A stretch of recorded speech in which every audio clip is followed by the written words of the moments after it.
Et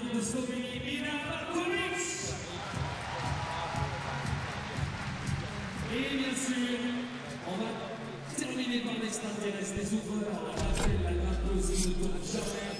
Elle a 3 victoires, elle a gagné 2 euros, elle a gagné aussi 1 708 euros, elle a encore gagné. À tous, mesdames et messieurs, pour l'extraterrestre numéro 1 mondial, viens maintenant dans la soirée.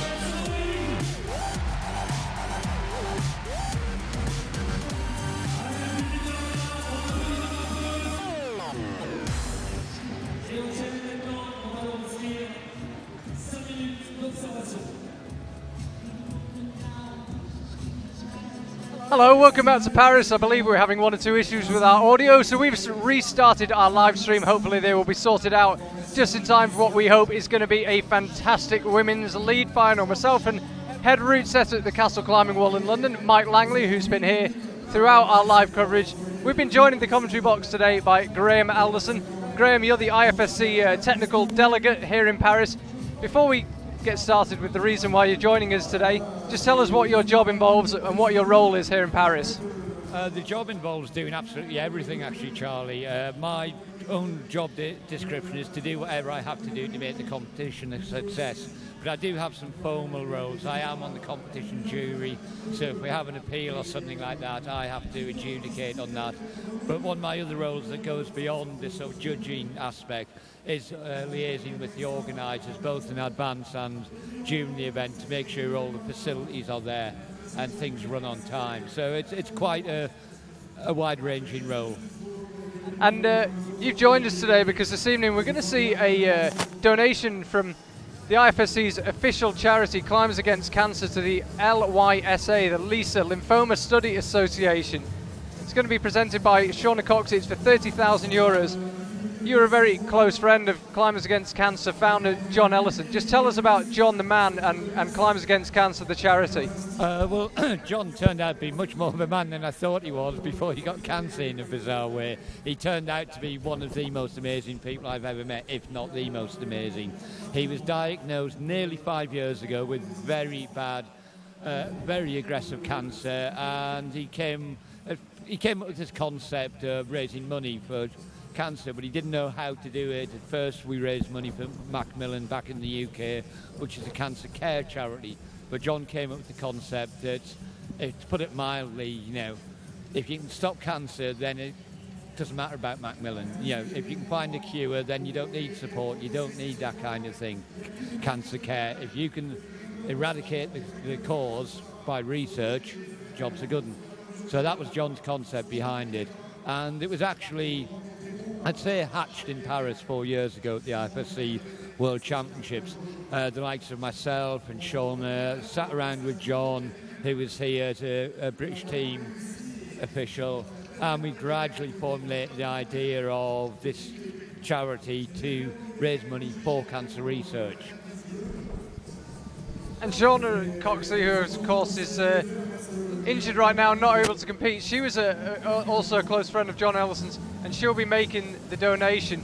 Just tell, I don't want to make you too emotional, tell us what it means to you and Shauna to be able to do this on behalf of John and Climbers Against Cancer. Oh, it's, I mean, I'm pretty moved. I mean, I was looking through the website only yesterday, looking for some pictures to put on the slideshow, and I got stuck on 28th of December, which was when John died, and I was, well, more than well enough. Well enough's an understatement. So yeah, it's pretty special being here, because we were all involved with the concept 4 years ago. Well, we really appreciate you coming up and talking to us. I appreciate it's still, for you, a very difficult thing to talk about, and we really appreciate you explaining and taking the time to come up and see us. Thanks very much, Graham. Well, can I have a plug? Sorry? Can I have a plug? We have been selling Climbers Against Cancer's t-shirts upstairs on the concourse level, but I believe we've already sold out. So if anybody local wants to buy them, go on the website www.climbersagainstcancer.org and buy them there. You are welcome to as many Climbers Against Cancer plugs as you like. I was wondering what you were going to go for then. I was hoping it was a Climbers Against Cancer, but yeah, you can have as many Climbers Against Cancer plugs as you like. Climbersagainstcancer.org. Buy yourself a t-shirt. Graham, thank you very much for joining us. Couldn't possibly plug the Climeworks International Festival. Get off the microphone. That was Graham Alderson. Always manages to get a plug in. We don't mind for Climbers Against Cancer.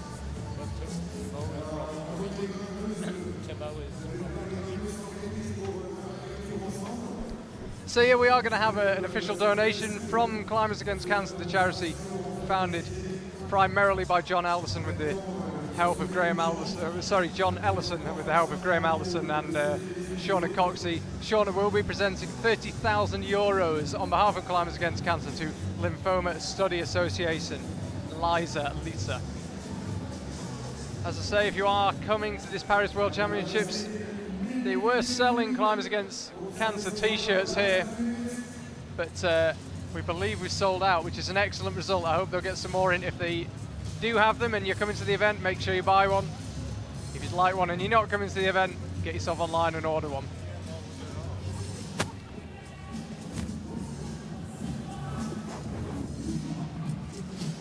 So the latest of many substitutions here in the commentary box. Myself and professional route setter Mike Langley have been joined by another professional route setter. We've got Adam Postelnik. He is IFSC's chief lead route setter. Adam, a lot of our viewers will be familiar with you. You've helped me commentate in the past. People are very familiar with your enthusiastic style. Tell us what sort of route you've created for these lead finalists this evening. First of all, very happy to be here. Thank you very much, guys, for inviting me for this evening. It's a pleasure. I mean, it's kind of a part of my job to be watching what happens during this competition, and I'm very glad to be with you. What we've got for tonight is a final route which is a little bit faster. Well, it's supposed to be fast, and as for terms of different types of competition, it's a route that's got about 44 moves. You can divide it into parts. Even looking right now at the picture, you have the bottom part, which is based on holds, on blue holds, and it's kind of like joined-in holds, which are maybe not so easy to read, but they go kind of easy into a section on 3 or 4 red volumes. You can see it on the top part. That's where the route hits the overhang, the 40-degree overhang. And the things begin to be steeper, begin to be harder. The feet go a little bit on the side, so you begin hanging more on your hands. And you turn into you go after that straight into a big compression section of like 4 to 6 moves, compressive on big holds, big blue slopey holds. And from that, with a small rest at the rest of the volumes, going into a section of small volumes, kind of trying to figure out what's happening, not very easy to read, with a finish and jump, and the top out, technical, a little bit slopey, a little bit similar to what we had in the semifinals. Well, the expectations for a final, especially for a final at such a place as Paris-Bercy Omnipalaces, is of course to get these people, these girls, as close to the top as possible, preferably without having a top. But of course we have to take it into account that, I mean, if we're thinking that a top might be happening, there might be at least 2 of them happening. Not at least, but there might be as well 2 of them. You know, guys, you've seen how this works. During this competition, you know how close the level is. See now on the stage, Shauna Coxey joins us. Unfortunately, it's the only time we're going to see her in this World Championship is when she is making donations on behalf of Climbers Against Cancer. Here she is on the stage. There is John Ellison wearing one of his Climbers Against Cancer t-shirts.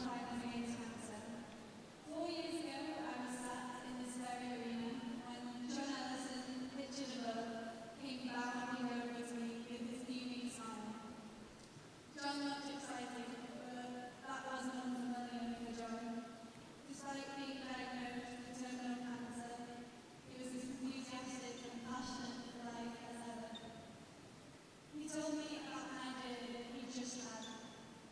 He wanted to start a charity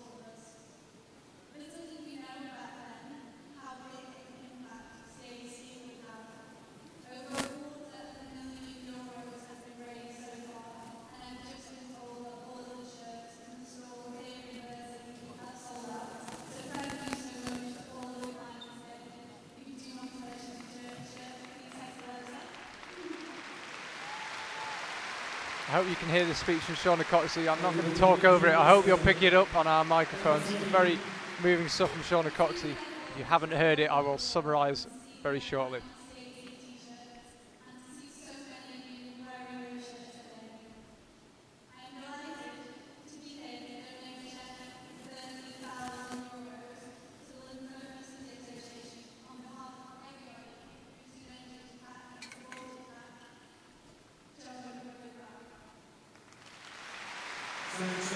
Wonderful stuff from Shauna Coxey there. She was just explaining how Climbers Against Cancer was born in this very arena here in Battersea 4 years ago with John Ellison's Boundless Enthusiasm. If you ever met John Ellison, I was very fortunate to meet him only a handful of times, but what a wonderful man. To say he's enthusiastic is the understatement of the century.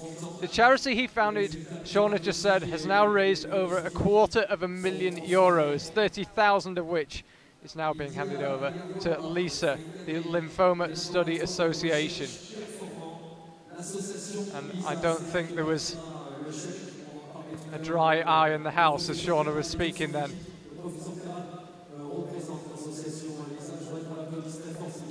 This is the representative from the Lymphoma Study Association. Climbers Against Cancer, of course, is the official charity of the IFSC. And Shauna also said that they have sold out of t-shirts here in the venue, which is fantastic, but we always want to sell more, so get yourself on the website to buy a t-shirt. climbersagainstcancer.org.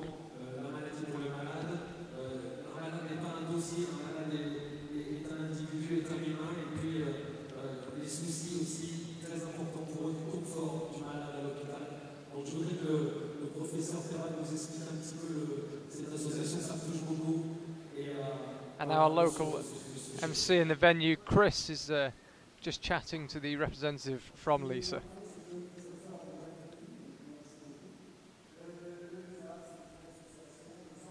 So for those of you who are just tuning in, we do have our women's lead final coming up just after this. We have a donation here from Climbers Against Cancer, the IFSC's official charity, for €30,000 to the Lymphoma Study Association. Shauna Coxey handing over the cheque. And once this has taken place, we will get on with our lead final. But this is an incredibly important donation, and it's been a very moving moment when Shauna spoke. And I'm just going to take a minute.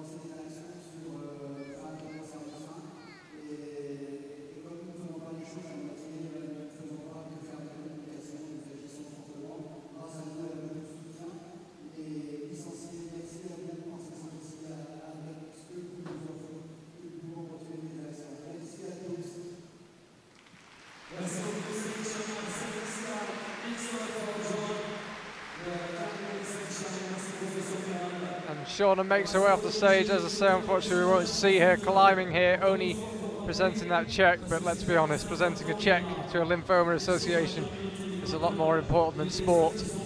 Great that Shauna could be here to do that.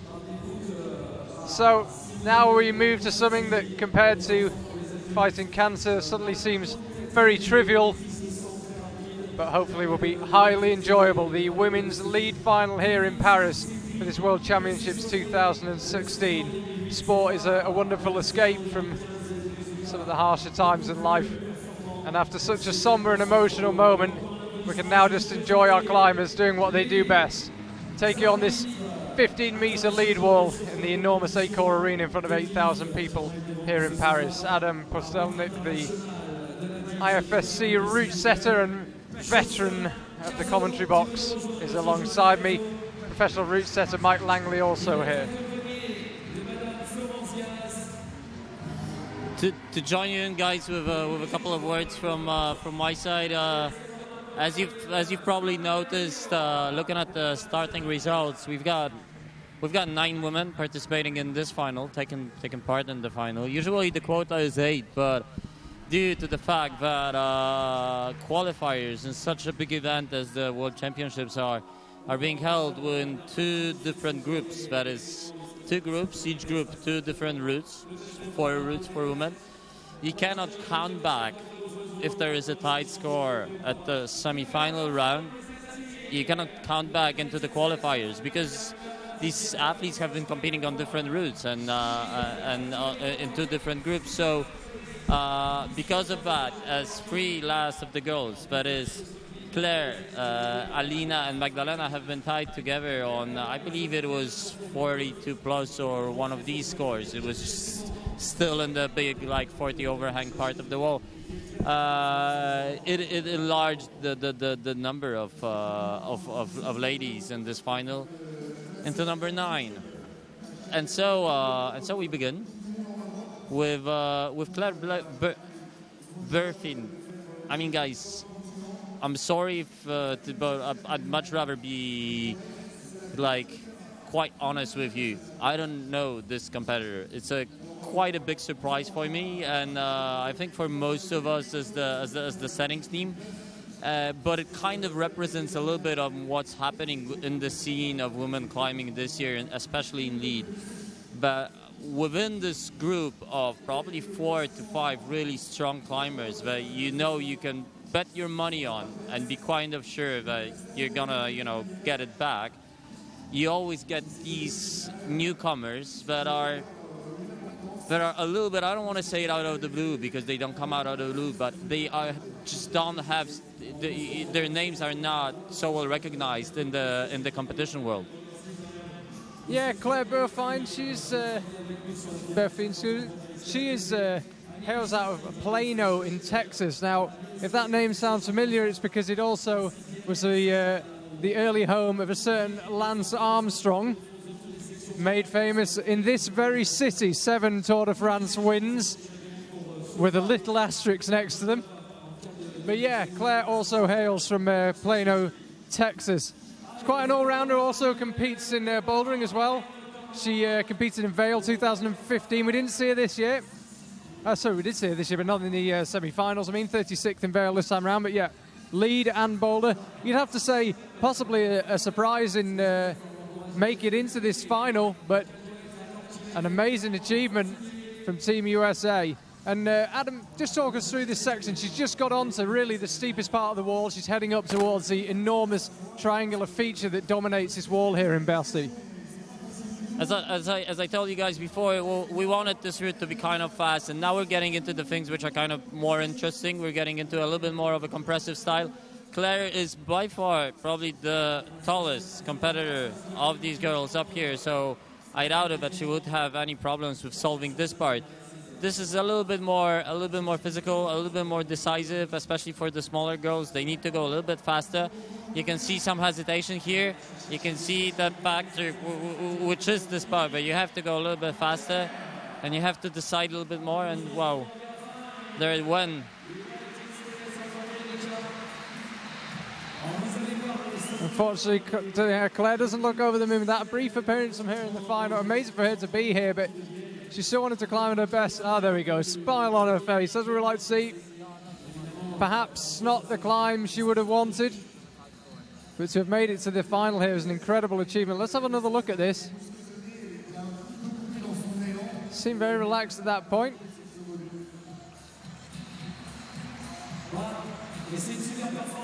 Just readjusting on that right hand. It's one of these moves, it's a bit longer moves where you need to pull on a little bit more with the right hand to get there to the left side to the next compression hold, and then transfer on left for the volumes that, I mean, please give us on Twitter your ideas what it seems to you like. I don't know. For me, it was, you can have it as a big question mark. You can make a small, how do you call it, quiz out of it. But I'll pass on the mic for you guys to explain what was happening in the semis. Huh? Yeah, thanks, Adam. I just want to take this opportunity just before the next athlete starts up the route, just to congratulate the route setters really on an incredible show here this morning for the men's semi-final. I hope you guys at home managed to catch it. Some of the moves out there were, first class. A lot of campusing, a lot of swinging around. What did it take for you guys to get the inspiration for today's semi-final? What, you know, you obviously wanted to put on a show, but you really brought one out of the bag there. Well, it's fair enough if you're super tired and start setting at midnight. You know, you get with these ideas. It's I'm really, it's very much out of the box, because especially this physical part with the volcanoes, with this like hand swinging and all that stuff. This is what we were coming up with yesterday. In fact, in the night just before the competition, as we decided that we're not really sure whether if what we prepared before is the correct thing. And Jan, the chief route setter here, said, "Oh, like, maybe let's take the time, let's take the effort, and let's play a little bit with with what we can imagine that could correspond a little bit to the final." So I'm giving you a bit of a glimpse of what to expect in the final as well, because we want at some way rounds from one to another to follow a little bit the style, to follow a little bit the difficulty, and what's happening in them, not to have suddenly a situation where, well, in one round we have a super compressive lady coming to join us and to climb, and she goes into the next round and then she gets onto crimps, and she's get beaten up, very badly because she's good on compressive but not good on crimps. So we're trying to follow this a little bit as well. On to you, Charlie. Yeah, thanks, Adam. Don't forget, if you want to ask Adam any questions, he'll be here for the next, we hope, half an hour or so. Get yourself on Twitter, #IFSCWCH. Any questions for one of our lead route setting team here? Stefano Solfi is going to be substituting for Adam about halfway through this final, so Adam can go and relax with the other route setters. Just to give you a bit of an insight into the job these guys do, we left the arena last night at 2 o'clock in the morning. By the time we'd sorted through all the footage we got last night, put our highlights together and all the things we need to do after an event finishes. Adam, what time did you finish working on the routes this morning? Well, let's keep it for us. I mean, like, I don't want to open the door, to all of our magic tricks, how we solve difficult situations. Let's say it was effective for a very long time. I'll just say there, when Charlie asked the question, I did have to give Adam a nudge on the shoulder to wake him up, if that gives you a bit of an idea of how long he was up last night. It's hard to believe that this bright-eyed, bushy-tailed person that we see next to us is the same person that I saw pouring a coffee at 7:30 this morning in the hotel breakfast. Barely looked alive. I can't quite believe you're still awake, but you guys did a fantastic job, and it's just good for our viewers to know exactly how hard it is that you work. And we see there Alina Ring of Switzerland not getting on with the lower section of the route. I mean, as you see this scenario here happening, it's a little bit of what's been happening during the semis. I mean, the results were, especially throughout the first 20 or let's say 18 of the girls, they were least to say surprising. You had surprises as Alina and Claire going quite high, which got me personally quite scared, that I thinking, oh, this thing is maybe too easy. But then you had girls that that compete usually very well, like Dinara Fakriyanova or like Helen Janiko, suddenly being absolutely not in the flow of the route and falling somewhere low. And this is what happens right now. I tried to explain you that the beginning is kind of fast, it should be kind of okay.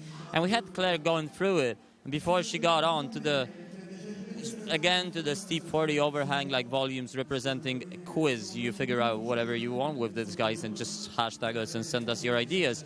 But then Alina came out and she, kind of surprising for me, she ran out of steam a little bit lower down. And I wanted to say with this as well, but there's a few things to it. There's the style that the rout's been set in. There's as well the pressure, and this goes down especially to these girls who are like still young, not so very much experienced, and to whom coming down to Bercy Arena with 8,000 people behind your back, screaming their voice out to anybody who goes out and gives their best, can be quite a big experience, and maybe not very, very, very easy to handle at any time. So I know that this can play a role. And here's our third climber on the wall, Magda Ruck from Austria. Of course, remember she won in Imst, her almost home World Cup, Helsum Landeck, just down the road. Won in back in the middle of August, followed it up with a 9th in Arco, just missing the finals. But 3rd in Miranson as well earlier this year, and a 4th and a 5th in Chamonix and Villars respectively. So Magda's possibly an outside bet for the podium, you'd have to say. We've got an incredibly strong field here, so we have in the women's lead in just about every World Cup so far. Still to climb, of course, we've got Jessie Pilz, Julia Shanodi, Anna Grahoven, Jane Kim, Mina Markovic and Janja Garnbret. So plenty of horsepower still to arrive on the stage, but Magda, you'd have to say, would be not a bad outside bet for a place on the podium. Not at all, but especially that if you'd follow Maggie's career and Maggie's achievements within the competition, you'd see that the thing went really high. The years until last year. Last year was not such a good year for Magda, and now she's picking up again. She's picking up speed. She's getting back again into good results. She was 4 times in the finals this season. She was first in IMS in 2016, and she took 3rd, 4th, and 5th place repeatedly in 2016. So she is definitely one of these athletes that can pull out a really good show. Now let's see what's happening, because she's getting into these, as I said, big compressive moves, big volumes with a bit bigger distances. We've seen Claire just before going up just 1 hold higher. This is the one. It's a really good hold. This is where you have to heel hook. Yes. Come on, Maggie. Yes. Very, very close to pulling this one out. Just want to ask you there, as Magdalena falls off, Adam, how nervous do you get as a route setter watching the girls here in the finals? You can see you chewing your nails a little bit there. You know, you've worked so hard for these routes, you don't quite know what's going to happen. When you see girls falling early on the routes, do you start to get nervous, or you just trust your ability and think the girls later on are going to do okay? Well, you can hear my voice. I'm getting kind of stressed because, it's not. Well, it is a big thing. You guys want to see a big show, and as much I do want this to be a big show, and we know as a team we do create these routes, and it's a big unknown, and sometimes you get competitions which get you very, very, very nervous. Very seldom do I get competitions where I'm kind of okay, thinking, yes, this is going to work. And I have to tell you that, well, here with this crowd and knowing that you guys are watching this live, and there's quite a few of you all over the world, well, I feel kind of a big pressure. Maybe we'll pass the mic in this case.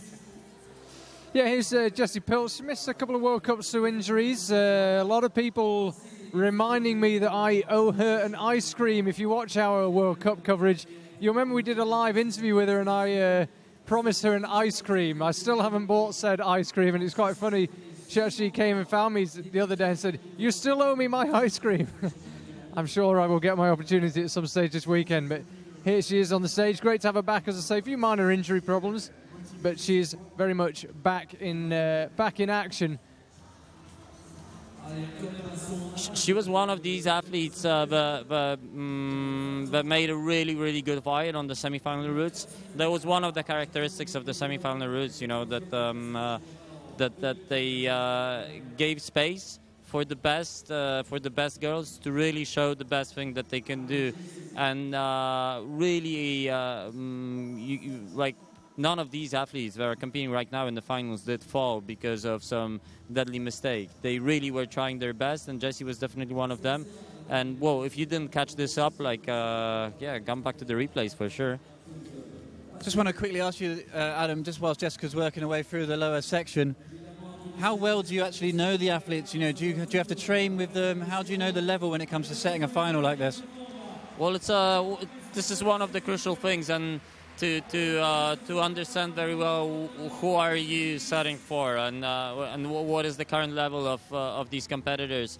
The thing which we do to make it a bit easier for the team, because you have to remember as well it's a teamwork thing, is that we try always to get the team members to have experience from the same year of setting the competition. So they are not forced necessarily to be there close to the athletes, the best athletes, because, well, sometimes you're just not close to them, and sometimes it's not possible. Of course, it's best to go out with them, to see how they train, sometimes even to set for them, to test different things.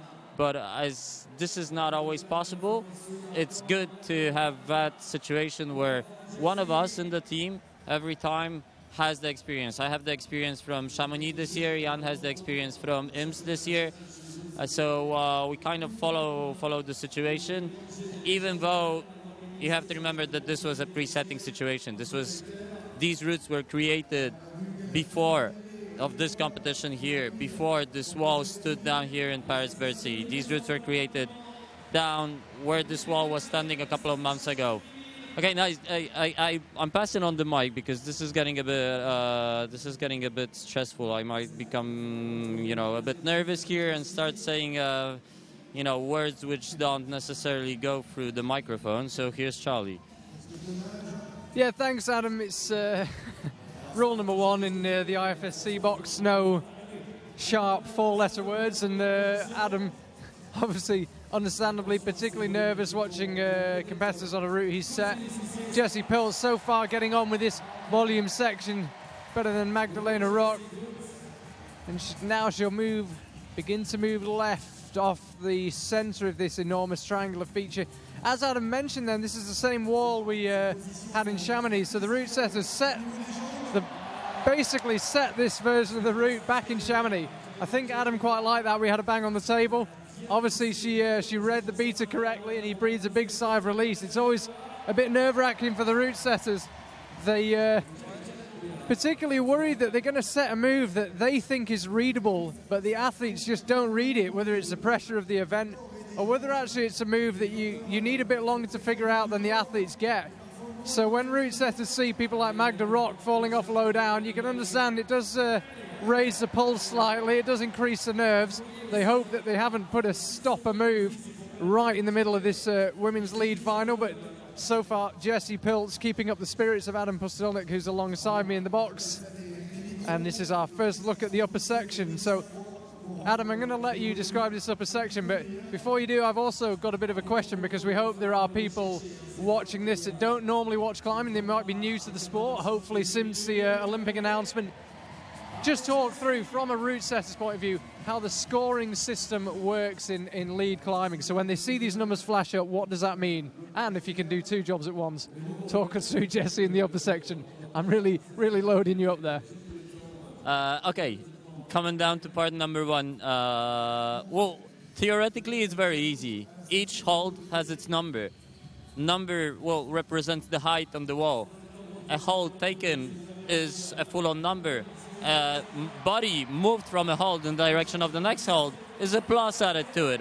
That's what you count. So if, for example, hold number 40 is the left one, hold by Jessie, and she's got it, she's fallen off it, that's her score. And well, the numbers that you see afterwards in the Excel sheets or in the tables or whatever, these are respectively where these climbers were falling, and it you can translate it as well, guys, to meters. How many meters a certain person climbed. Although they're not necessarily always meters, let's call it like this. And what's Jessie doing right now? I mean, what's the most important thing, and what was the big bang on the table was that she passed through the come on, yes, I'm sorry. Oh, this is important because that's another kind of a hard move that she just did. She managed to pass through the compression moves, got through a bit more complicated sequence with the volumes, and now she's getting to the last part, which in a second will become a little bit more slopey, a little bit more technical, and hopefully we'll see some good action there. It was risky, the compressive part, so that's why I'm sorry, guys, if a bit too many emotions here. Some great emotion there from Adam. Really quick question just before we go back to Jessica. How many moves roughly is there left on the route when she gets to this stage? About 9-10 moves from here on, and as with most of these routes, they should become a little bit progressive. Not as much probably as the semi-final route, but progressive in general. As we said, this whole part is very delicate, it's very technical. It can go well for the girls, but it might as well be tricky. She's doing really a good job. She's pulling it up very good.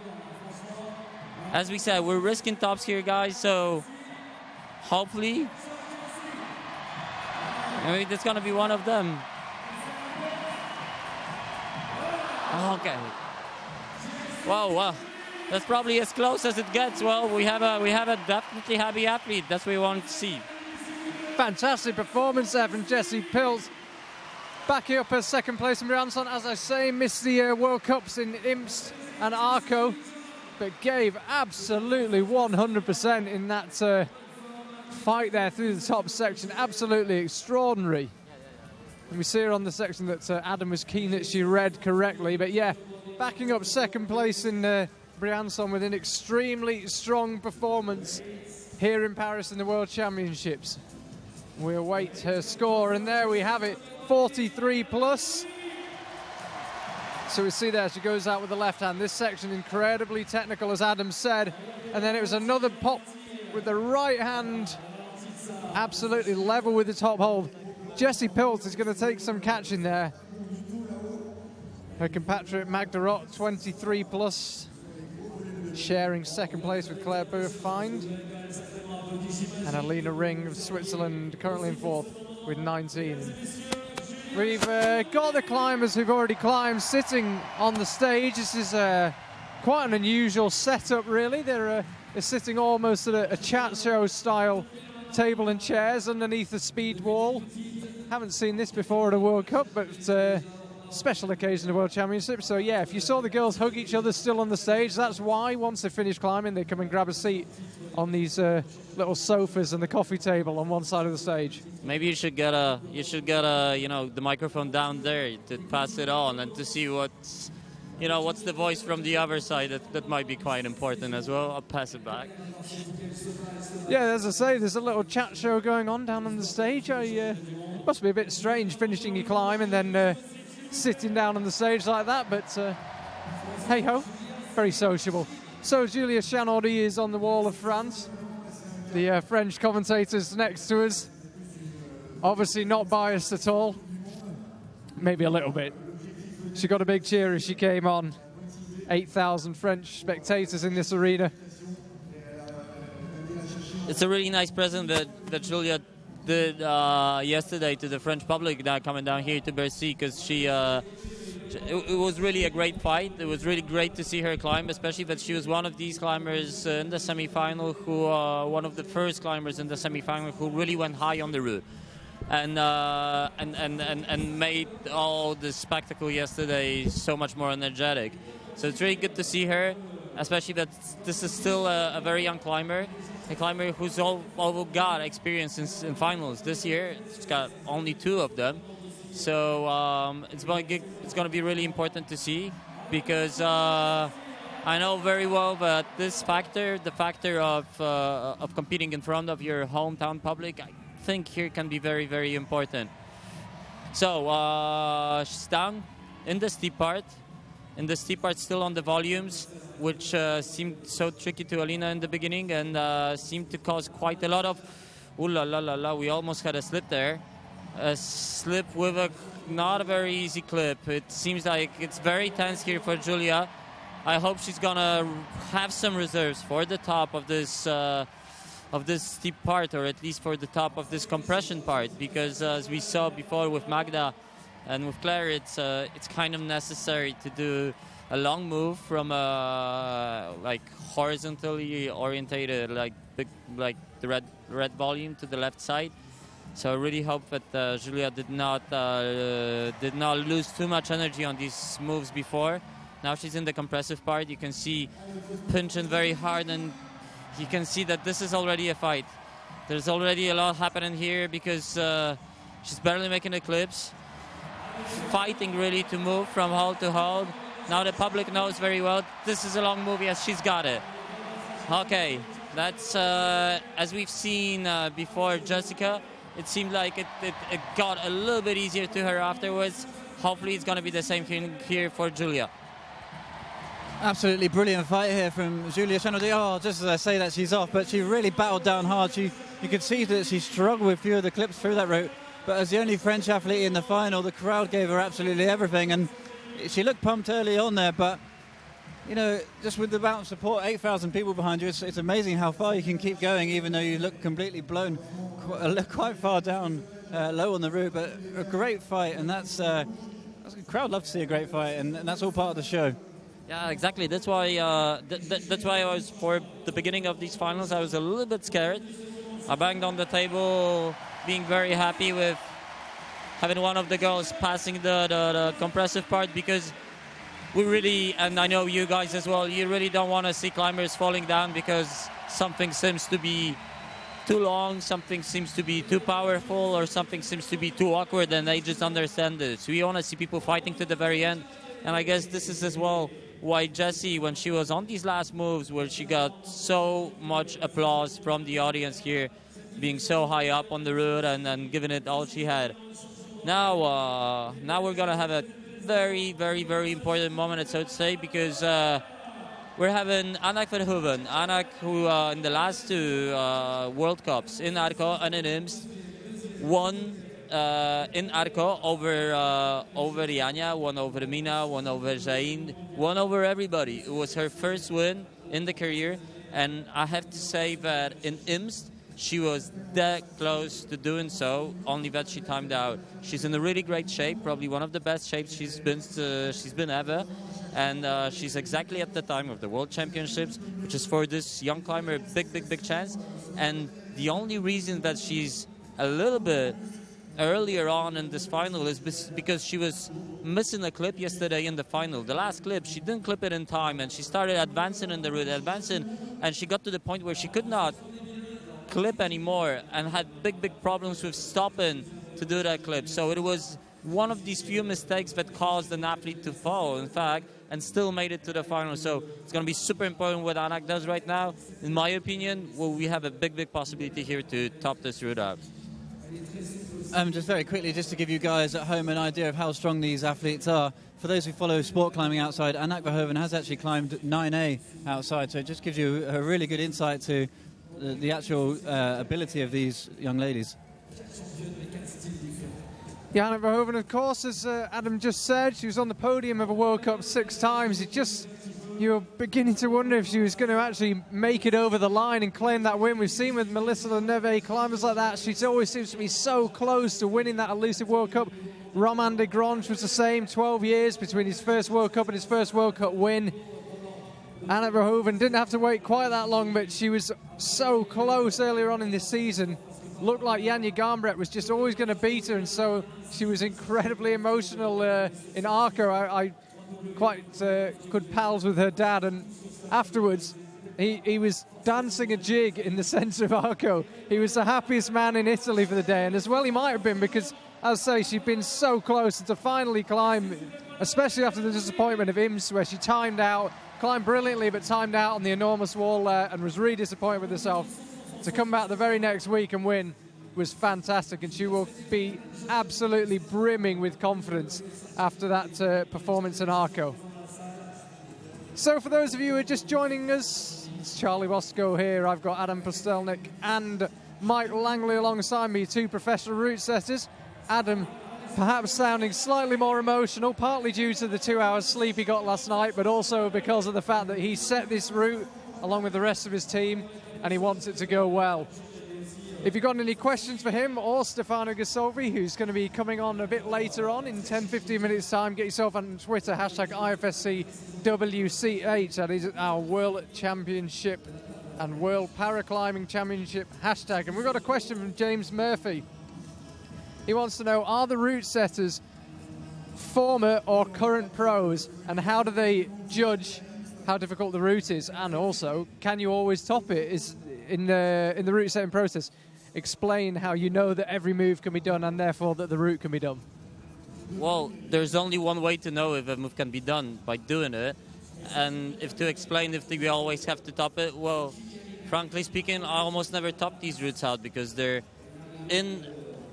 because this is not my role. It's the role of these climbers to climb them to the top. My experience throughout climbing and through setting is the main, you could say, subjective criteria of evaluating whether if the climb is hard enough or not, and whether if it's the style, because it's difficulty is just one of many formats. Something can be very hard, but can be extremely dull, or can be just so one way that it's going to favorize a certain climber, even though there's other ones climbing like, say, bigger grades than he or she does. But let's not say with this. I hope this was enough for the answer, because we've got Anak looking really relaxed here, coming to this last section, and let's see what's the outcome of this gonna be, because she's looking kind of relaxed, kind of easy before she's getting to the black volumes, ones which are a little bit more slopey, demand a little bit more technique and positioning yourself, but she's very good here. And well, as I've said, I think we can say we could expect a top down on this route. Definitely, it'll be amazing for the show here in Paris to see a top, and Nak more than capable of that. Have a look at her, she's just trying to figure a rest out there, getting everything back she can, and these athletes do have amazing recovery. A quick shake and they would have got rid of a lot of the pump, and here we go then into the head wall. Nak Verhoeven starting to fight. As Adam said before, around about 10 moves left, all along these slopey cheetah volumes. Slopey cheetah volumes, yeah. Well, the kind of the nickname for these ones. Okay, let's see how this transition goes, because really physically this is nothing that I would expect Anak to be having so big problems. The feet are big as well. Yeah, well, she's easy, and yeah, well, she's even got time to take a look at the watch, relax a little bit, look at this, look at what's happening.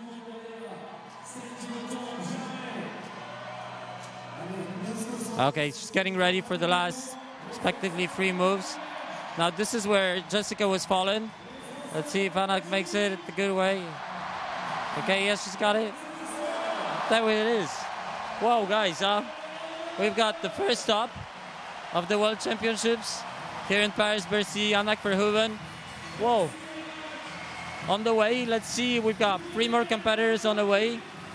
You know, if we'll be having any other tops, by any other chance, on this route, we'll be coming down to count back, but so far, at this moment, here's our number 1, and let's see what happens when the next competitors come out.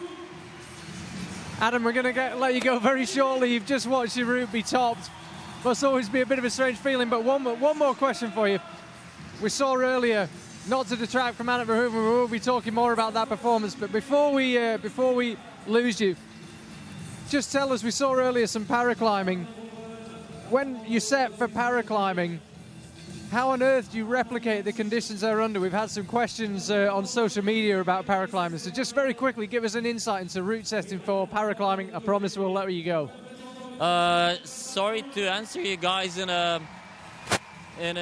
bit around way. It was not us setting for the paraclimbing. There's a different team, and there's a different team of setters who do trainings with the paraclimbing team, so they do understand what is the disability, what are the problems, and how to how at the same time to challenge these people without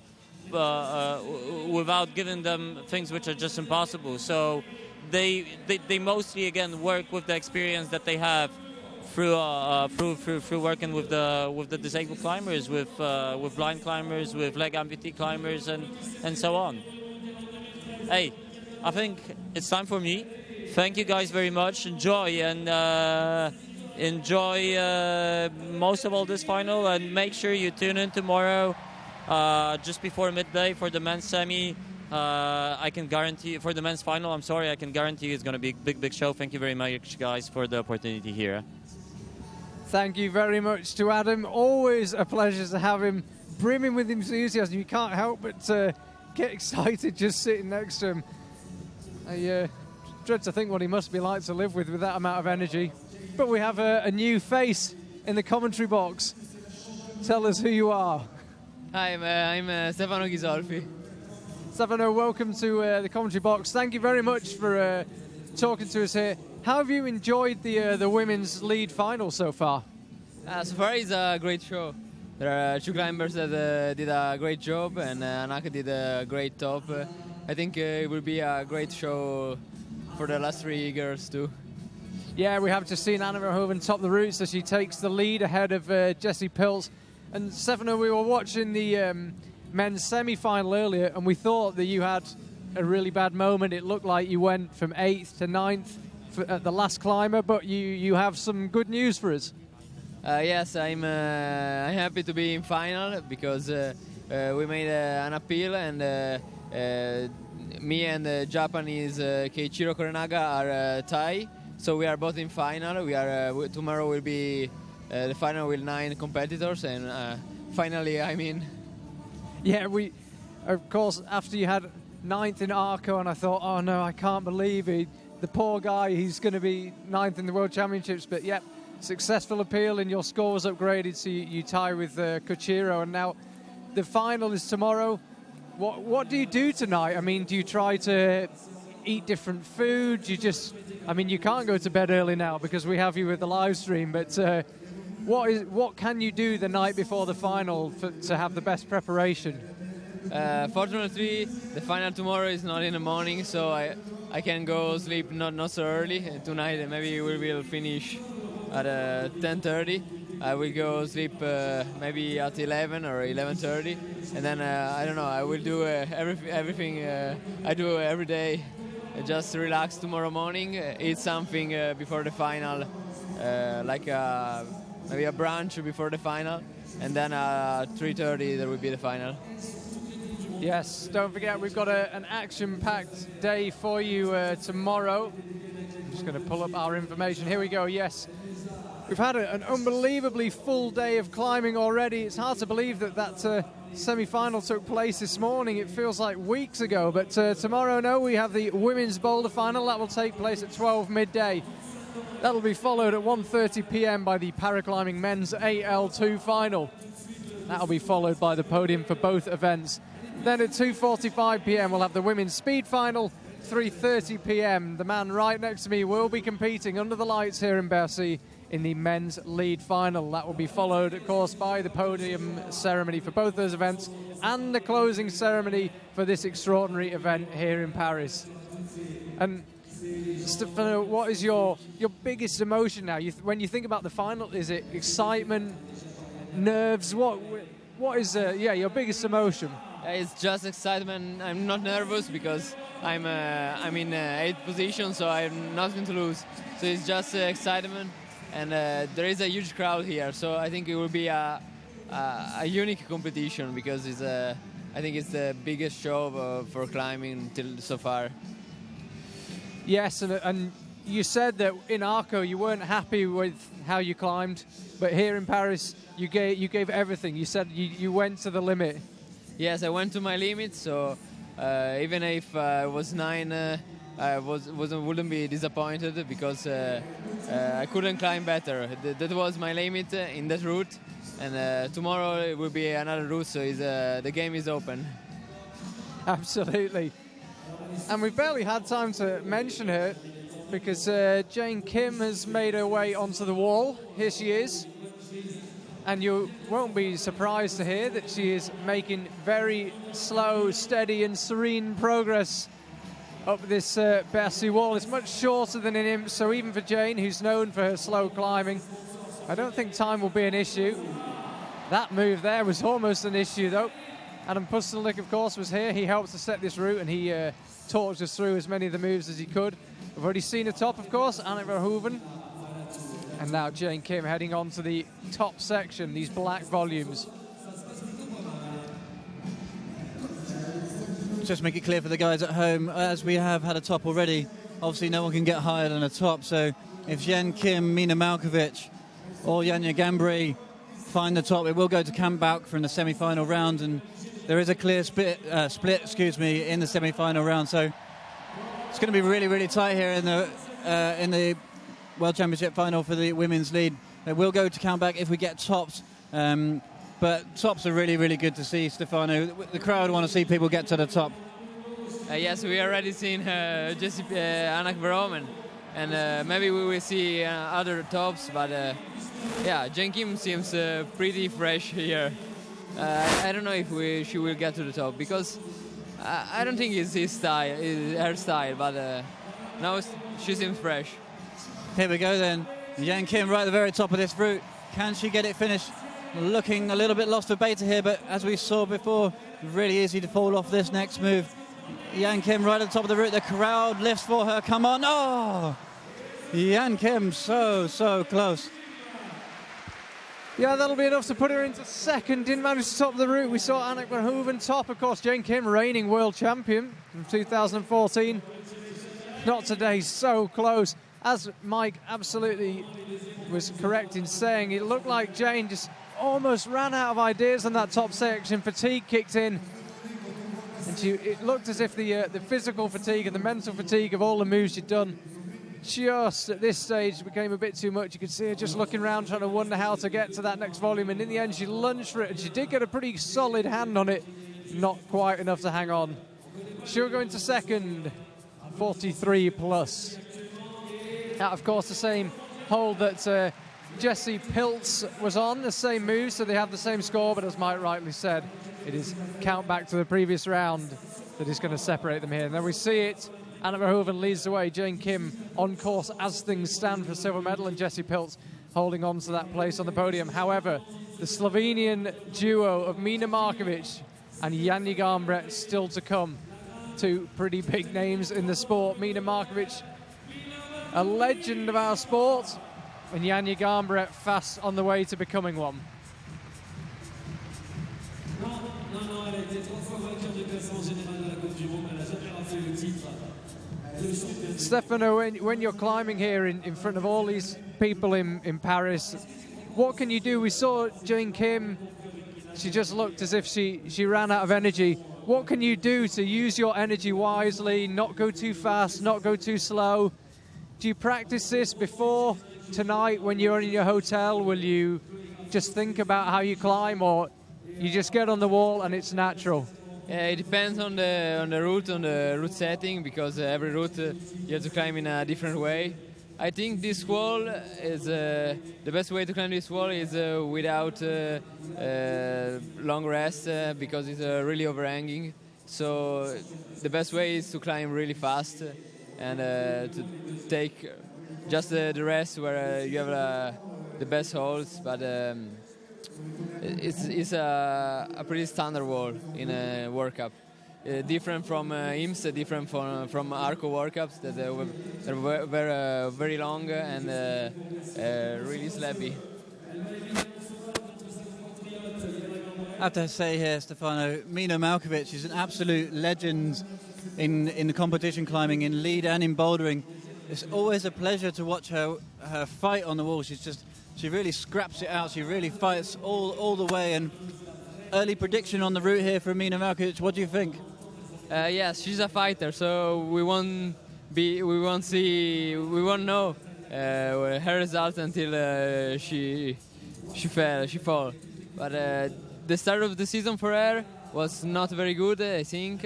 And then the last competition, she was, I think, in her best shape. So I think we will see her best tonight. Yeah, let's hope so. The crowd want to see another top, and that would be great. And obviously, if she does get a top, it will go to countback, like we said earlier. So Mina would surpass Anneke Verhoeven at that stage. So, yeah, Mina's got the potential to take away the World Championship right here. Yes, I think she has the potential, and every girl have the potential to win. So we will see if she is able to do the top tonight. Janja Garnbret coming out next is from Slovenia also. Do these girls train together, Mina and Janja? Will they climb together, do you think? I think they train together like once a week with a team, because Domen said me that they used to train a lot together, because we in Italy don't use too much to train together. We are in a different part of Italy, so it's harder for us to train together. Slovenia is a smaller state, so they used to train together once a week. I think Slovenia is a very impressive country in terms of its performances in competition climbing. Quite a small country, really, and to produce so many impressive athletes, they must have some sort of secret recipe, something in the water over there that makes them so strong. I don't know. Maybe there are a lot of climbers and there are a lot of gyms, so there are a lot of talents discovered in this little country. Do you think, is it something in the mentality of the Slovenian people that makes them kind of want to be the best, makes them competitive, or is it just they're just such a talented group of athletes? I think they have a lot of talent people, and they have a bigger organization with a federation too that allow them to train together and do a lot of hard training with the team. In your experience of competing around the world with Mina, how does she deal with the pressure? You know, can she kind of cope with the big crowd here? Will she be okay with this, or is she a particularly nervous climber? She's a great champion, and I think she doesn't feel the pressure too much. She won a lot of competitions, so I think the pressure wouldn't be a problem for her. What's always so impressive with Mina as well is her physique. She is a pure athlete. She must train so hard, and you can see that throughout her back, and when she moves, you can just see every muscle on Mina. It's really impressive. Yeah, we can see every muscle. Her back is incredible. It's one of the most muscular women in the climbing scene, I think. It's a good use as well. I mean, so far that move looked slightly further than some of the girls have made it look, but it's a good shot there from that wall-mounted camera. It looks like Mina's still got plenty in the tank. We can see on her face. She doesn't look too fatigued as things stand. She just chalks up this final volume section. It's both physical and technical, as I say. If you been watching us all the way through, you'll have heard Adam Postelnik, the route setter who helped to set these routes. And this volume section so far stopped Jane Kim and Jessie Pilz. It didn't stop Anneke Verhoeven though. She topped the route. However, on count back to the previous round, she can have that win taken away from her.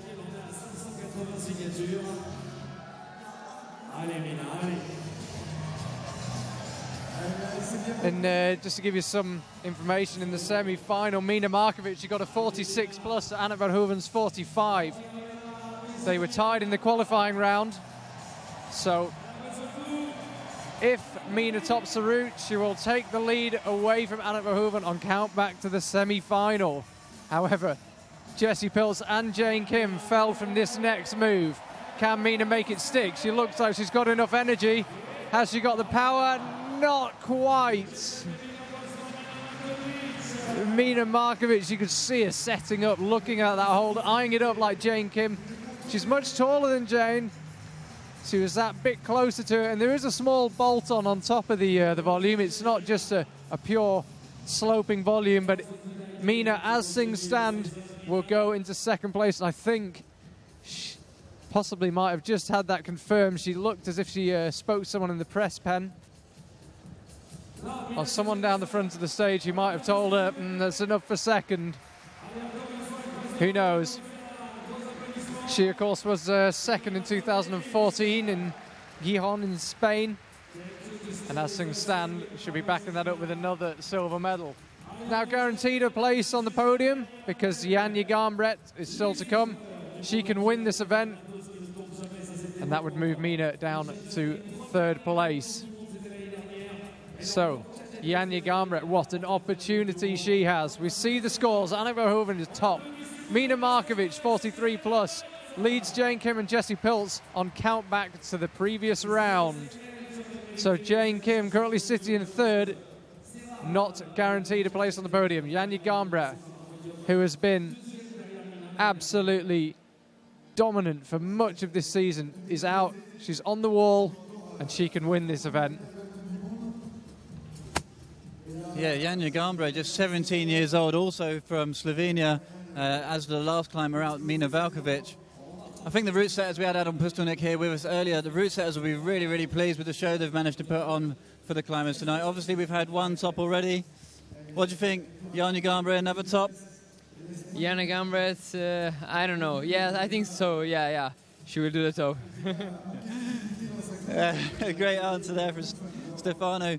Janja Garnbret, she's one of those climbers, she finds it harder to lose than to win. So for me, surely this girl's gonna get it done. A top for Janja Garnbret, finish the night off in style. I think the finish is totally her style. The start of the season for her was great. She won, I think, the first 3 events. Yeah, and then I think the last part of the season was not in the great shape, but maybe because she was preparing this event. I think she was training hard for this event, so maybe we will see the best of her tonight. Yeah, it was interesting watching her in the last few World Cups when she falls off and she knows she hasn't won. You know, she's surprised that she's not won. She is that good. She's, of course, leading the way in the overall standings in the lead World Cups. I know this World Championships is a completely separate event, but she is 61 points ahead of Annette van Hoeven in the standings in the lead World Cups. Of course, two lead World Cups still to come. We've got Xiamen in China. Hopefully pronouncing that right. I will find out when I arrive. I'll ask the customs officials. But yeah, Xiamen in China. And then, of course, we go to Kranj in Slovenia. Janja's home World Cup.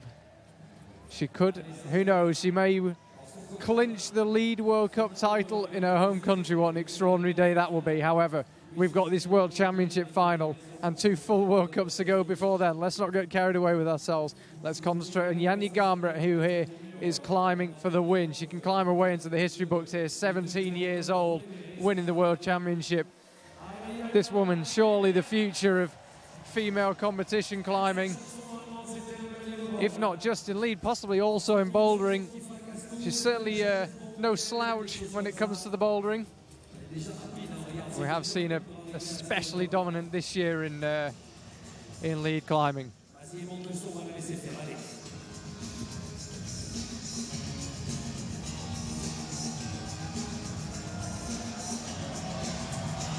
DJ doing his best to keep the tunes flowing, playing You're Unbelievable. Hard to argue the way this girl has been climbing this year. Came out of the blocks with 3 out of 3 World Cup wins. Extraordinary starts to the season and a quite extraordinary knee drop there. No one else found that one. It's making my ACL ache just looking at it, but she seems to be making it work. Don't know about you guys in the booth, but I've just done a little sick in my mouth there seeing Janja Garnbret do a drop knee like that. There's not many people in the world who could have the knee flexibility like that, and Janja Garnbret looking so solid here. She's absolutely at home in the World Cup final, World Championship final, I should say. I really do hope to see a top from her, and let's take this final competition of the evening out in style. The crowd is still 8,000 strong and giving it everything for every climber. Janja Garnbret just taking this rest, and we do hope she's going to make it. Stefano, what do you think? Can Janja finish us off in style? I think so. I remember the final in Villars. It was pretty similar at the end, with a lot of these cheetah volumes, and she did like a ninja stuff with a double jump and almost finished the route, and where every girl's fall before. So I think it's totally her style. We shall see. This is the business end of the World Championships. Annette van Hoeven, we can see her. She's sitting down on the stage underneath the speed wall about 10 metres from us. Must be mixed emotions. I guess you never really want to see a competitor fall off, but part of her must just be hoping that Janja gets a foot slip or something, because Annette van Hoeven is so close here to claiming a World Championship. She won her first ever World Cup just 3 weeks ago in Arco. Will she win here tonight? She's got a nervous wait because Janja Garnbret looks as strong as she has looked all season on this upper section. However, it is technical. It's steep. You're tired. A foot can slip, a hand can slip. Janja Garnbret still to the sound of You're Unbelievable. If she can win this World Championships at 17, it really would be unbelievable. Here she goes with the right hand. She latches it, just begins to barn door, latches the top hold. Janja Garnbret, World Champion 2016. She can't believe it. She covers her mouth as she lowers off. Annette van Hoeven, she's only 10 or 20 metres away, very graciously clapping An extraordinary performance from an extraordinary climber.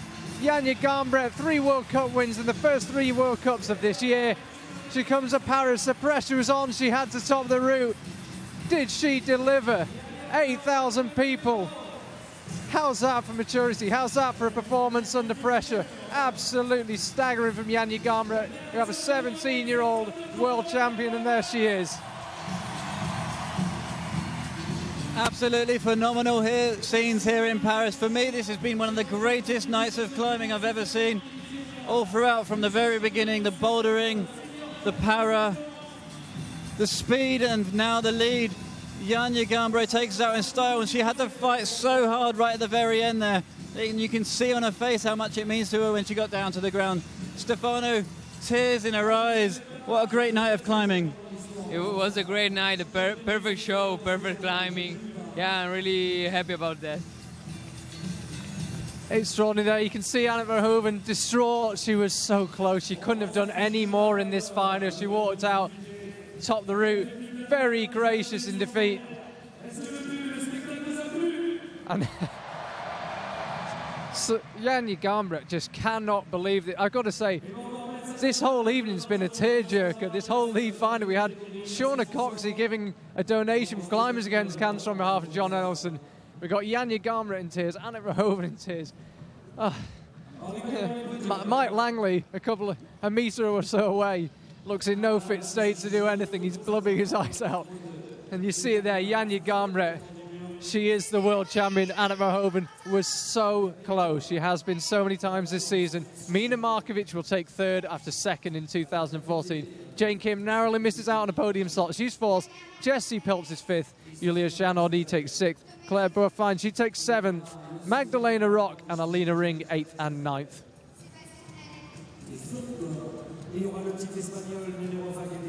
What a day of climbing we've had.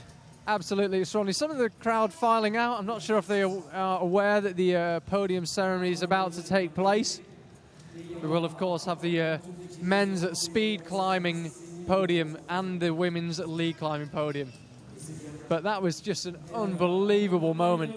This World Championship is producing quite a few extremely memorable moments. And let's watch how the climbers got on. That was Magda Rock. Jessie Piltz got an early lead. Looked fantastic on the route. It was that move up to the black volume just level with the top of the route that stopped her. Julia Janardi slightly lower down in front of a home crowd.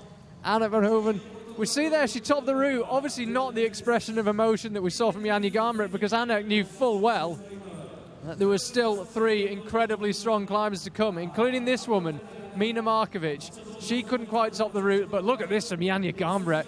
Went with the right hand, looked like she had it, went to correct and almost fell off. And then here, 1 attempt at grabbing the rope, 2 attempts at grabbing the rope, gets it that time, just about managed to keep it together.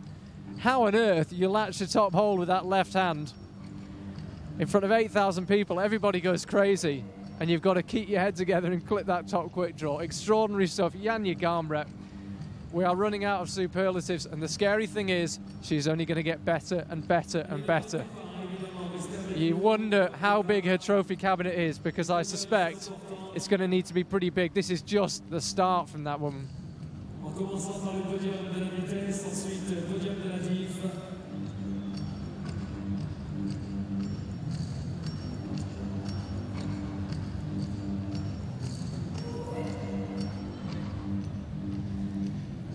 Stefano, you've just watched that incredible lead final. When you thank you, whoever that was that just jumped in front of our camera with comedy timing. There he is again. Obviously keen to get on TV. It's not all it's cracked up to be. Of course it is. You've just watched that fantastic lead final. How does that make you feel for tomorrow? Are you just totally inspired now? Yes, I'm super inspired. I just want to climb tomorrow, and I'm super excited to climb again on that wall and in front of this public. How many people there are? 8,000. 8,000 people. Okay, I never climb in front of 8,000 people, so it's my first World Championship final. It will be a unique event for me. it sounds like you're going in with a really good attitude. You enjoy it for what it is, you give 100%, and the result is the result. The results came later for me because I mean I nothing to lose now. I was out of the final, now I'm in, so it's like I already won something. We can't wait to watch you tomorrow. So it's great to hear that you're looking forward to it so much. However, we will concentrate for now on the speed climbing podium. What an event we had earlier on in the speed climbing. Perhaps not the same number of technical incidents and ties as we had in Arco about 3 weeks ago, but we've got the same result, and that is that Marcin Zienski is the winner. How many times have we said that recently? And that man right there takes third place. Alexandra Shikov, Team Russia, beat Bassa Marwem in the small final in front of this Paris crowd who were unashamedly cheering for Bassa, but Alexandra didn't let it affect him, knew what he had to do and did it.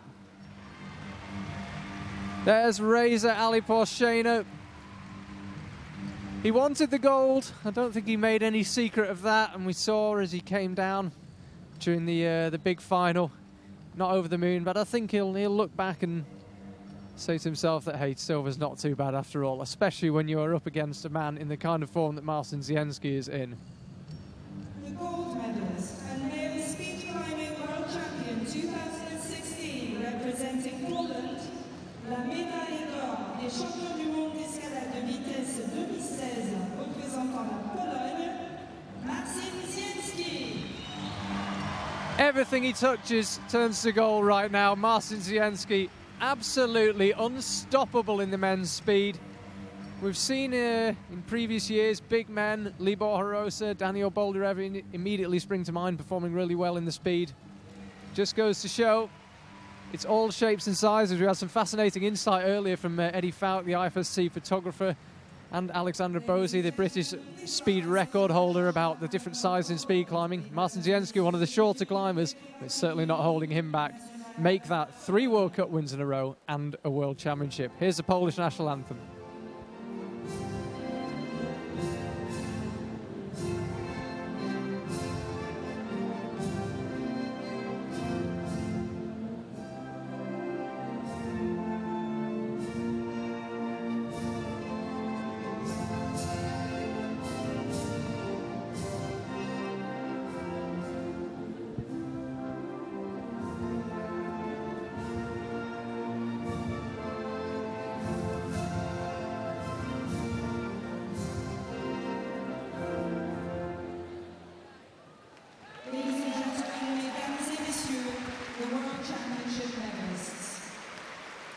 Marcin Zienski, he doesn't know how to lose right now.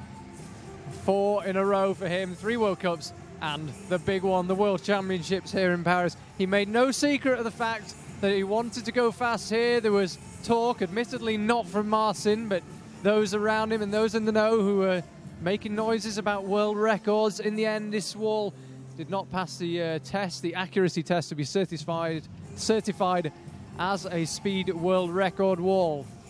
However, in the end, he didn't need to, didn't actually go too close to the world record. He just did what was required.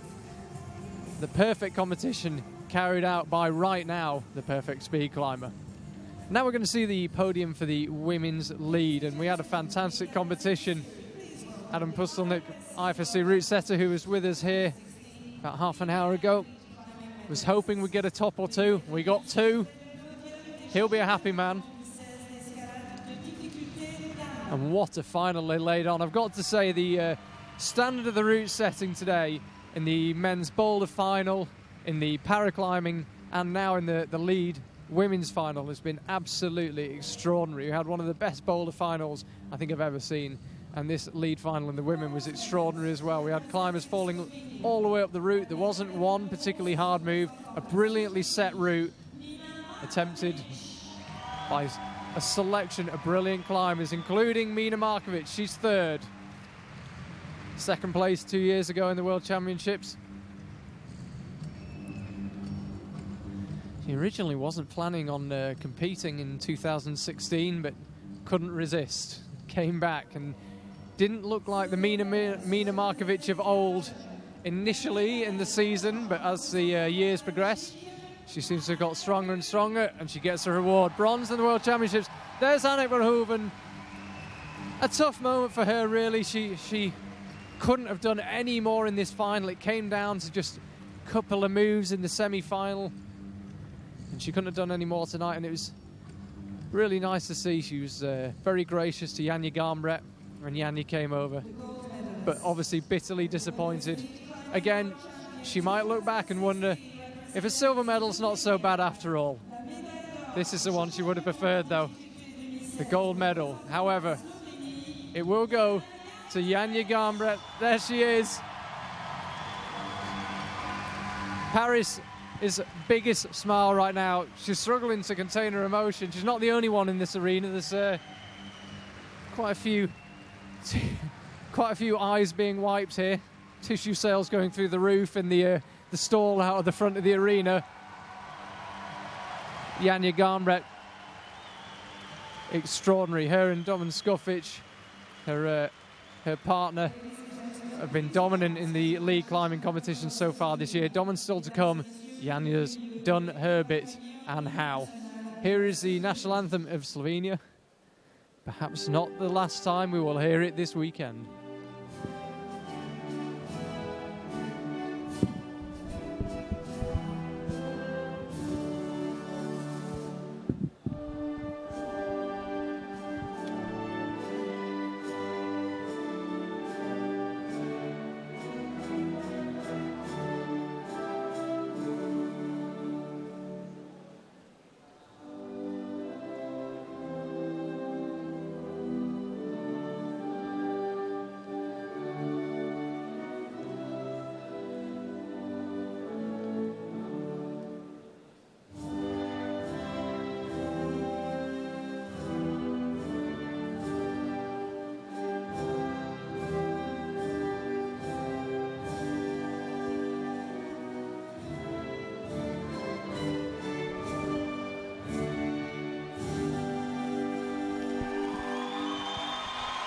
There she is, Annette Verhoeven, looking upset, but as I say, she might look back on this and tell herself that, hey, silver's not so bad in the World Championships. We can see there plenty of emotion. Janja and Annette in tears. Mina is slightly more composed. As I say, she wasn't even expecting to compete in 2016, so third place in the World Championships in front of 8,000 people. Possibly not where she expected to be come September, and she'll be enjoying every moment of this.